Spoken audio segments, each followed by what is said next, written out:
Welcome to மகள் YouTube channel. இன்றைக்கி நம்ம ஒரு ரெசிபி பார்க்க போகிறோம். அது என்னென்னா பீட்சா தோசை. சரிங்களா? இது என்னுடைய ஸ்டைலில் நான் செஞ்சுருக்கிறேன். இது வந்து குழந்தைங்களுக்கும் ரொம்ப பிடிக்கிற ஒரு விஷயம். இது வந்து நம்ம நைட் டின்னராக கூட நம்ம பசங்களுக்கு கொடுக்கலாம். இது ரொம்ப ஹெல்த்தியான ஒரு ஃபுட்டு தான். இதில் நம்ம வந்து நம்ம வீட்டில் இருக்கிற இட்லி மாவில் நம்ம எல்லா காய்கறி போட்டு குழந்தைங்களுக்கு பிடிச்ச மாதிரி நம்ம செஞ்சு தர போகிறோம். சரிங்களா? நம்ம வந்து பீட்சா பண்ண போகிறோம்.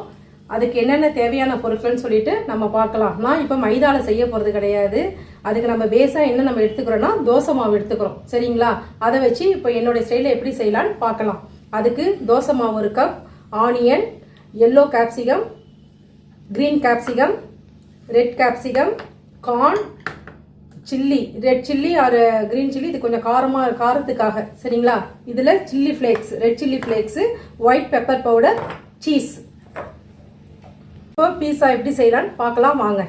இப்போது நாம் பேஸ்க்காக ஒரு சட்னி ரெடி பண்ணிக்கலாம். அதுக்கு தக்காளி, பூண்டு, சின்ன வெங்காயம், பச்சை மிளகாய், சோம்பு, கல்லுப்பு இது எல்லாத்தையுமே போட்டு இப்போது நம்ம மிக்சியில் நம்ம அரைக்க போகிறோம். பச்சையாக தான் அரைக்க போகிறோம்.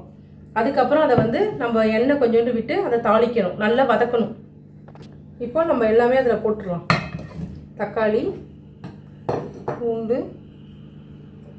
பச்சை மிளகாய், வெங்காயம், சோம்பு,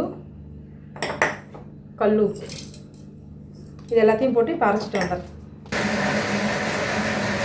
ஸ்டவ் ஆன் பண்ணியாச்சு. இந்த கடாய் சூடாகிடுச்சு. இதில் நம்ம எண்ணெய் விடுறோம். எண்ணெய் விட்டுட்டு உங்களுக்கு சூடாயிடுச்சு. இப்போ அரைச்சி வச்ச விழுதை வந்து நம்ம அதில் சேர்க்க போகிறோம். அதில் வந்து கடுகு எதுவுமே தாளிக்க வேண்டாம், அப்படியே நம்ம போட போகிறோம். ஏன்னா அது பேஸ்க்காக ரெடி பண்ணுறது.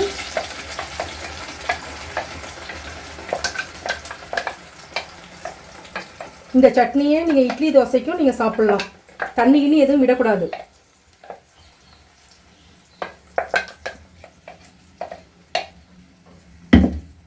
அவ்வளோதான். இதை நல்லா நம்ம வந்து நல்லா இதாகணும், தண்ணிலாம் நல்லா சுண்டணும். அது வரைக்கும் நம்ம நல்லா கிளறி விடணும் ஒரு 5 மினிட்ஸ். இப்போது நல்லா வதங்கிடுச்சு பாருங்கள். இந்த கன்சிஸ்டன்சி வந்த உடனே நம்ம ஆஃப் பண்ணிடலாம். சரியா? இதை இப்போ நம்ம ஒரு பவுலுக்கு மாற்றி வச்சிடலாம்.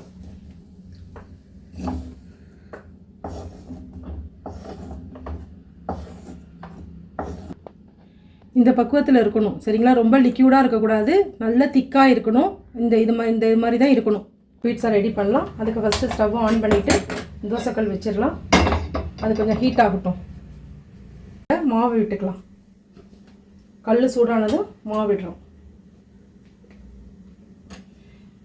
ரொம்ப சூடாக வேணாம் கல், ஏன்னா உங்களுக்கு வந்து அது ஃபுல்லாக அப்புறம் அடி பிடிச்சிடும்ல. அதனால் இந்த அளவில் சுட்டா போகிறோம். கொஞ்சம் மொத்தமாக இருக்கணும். விட்டுக்கலாம்.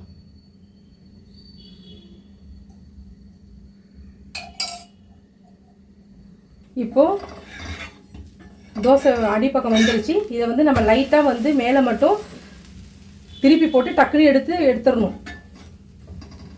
கொஞ்சம் எண்ணெய் விட்டுக்கலாம்.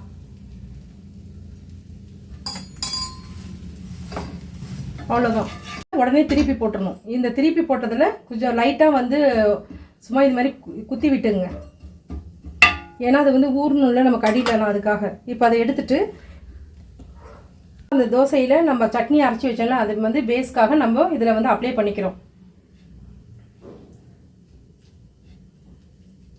நம்ம சாஸ்லாம் எதுவும் போடலை, நம்ம வீட்டில் ஓனாக ரெடி பண்ண இது சட்னி தான். இப்போது நம்ம தோசையில் நல்லா அந்த பேஸில் வந்து நம்ம இந்த சட்னியை வந்து ஃபுல்லாக அப்ளை பண்ணிட்டோம். இப்போ அதில் லைட்டாக இந்த சீஸை வந்து இப்படி சீவிடுங்க. இதை சீவிட்டு இப்போ இதில் ஆனியன் போட போகிறோம். நம்ம என்ன காய்கறி என்ன நீங்கள் போடணும்னு நினைக்கிறீங்களோ அதை போட்டுக்கலாம். இப்போ இதில் நான் ஆனியன் போட்டிருக்கேன். சில்லி, க்ரீன் சில்லி, இது காரத்துக்காக இது போட்டிருக்கேன். நெக்ஸ்ட்டு எல்லோ கேப்சிகம்,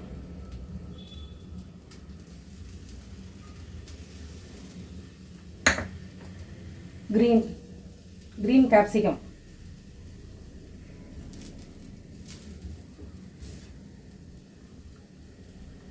இப்போ ரெட் கேப்சிகம்,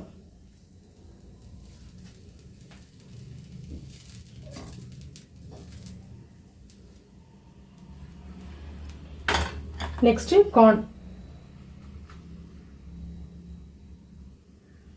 இது மாதிரி இருந்தால் குழந்தைங்க விரும்பி சாப்பிடுவாங்க. அதனால் நம்ம வெஜிடபிள்லாம் என்னென்ன சேர்த்துக்கணுமோ சேர்த்துக்கலாம்.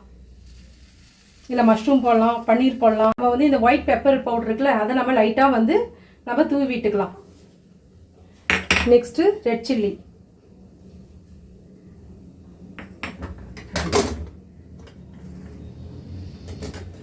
இதுக்கு மேலே நம்ம சீஸ் வந்து இப்போ சீவி விட போகிறோம். இப்போ நம்ம டெக்கரேஷனுக்காக நம்ம ஆலிவ் வைக்கிறோம். அதை பார்க்க அழகாக கலர்ஃபுல்லாக இருக்கும். இருந்தால் வைங்க, இல்லைன்னா விட்டுருங்க.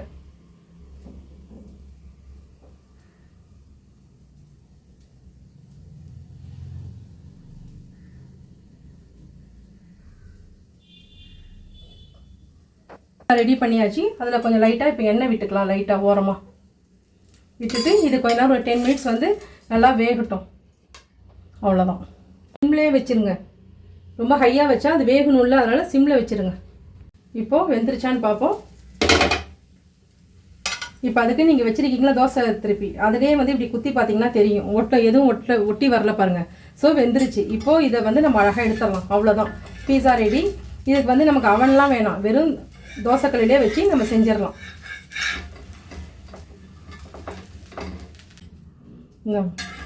இப்போ ஸ்டவ் ஆஃப் பண்ணிடலாம். இப்போ நம்ம ரெட் சில்லி ஃப்ளேக்ஸ் வந்து நம்ம வந்து போட்டுக்கலாம் கொஞ்சம். நெக்ஸ்ட்டு ஒயிட் பெப்பர் பவுடர், அதையும் நம்ம அப்படியே தூவிக்கலாம். அவ்வளோதான். இப்போது கட் பண்ணியாச்சு. இந்த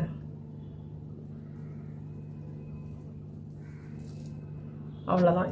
அது இது மாதிரி நீங்கள் செஞ்சு வீட்டில் சாப்பிட்டு பார்த்துட்டு பிடிச்சிருந்தா லைக் பண்ணுங்கள், ஷேர் பண்ணுங்கள், சப்ஸ்கிரைப் பண்ணுங்கள். தேங்க்யூ.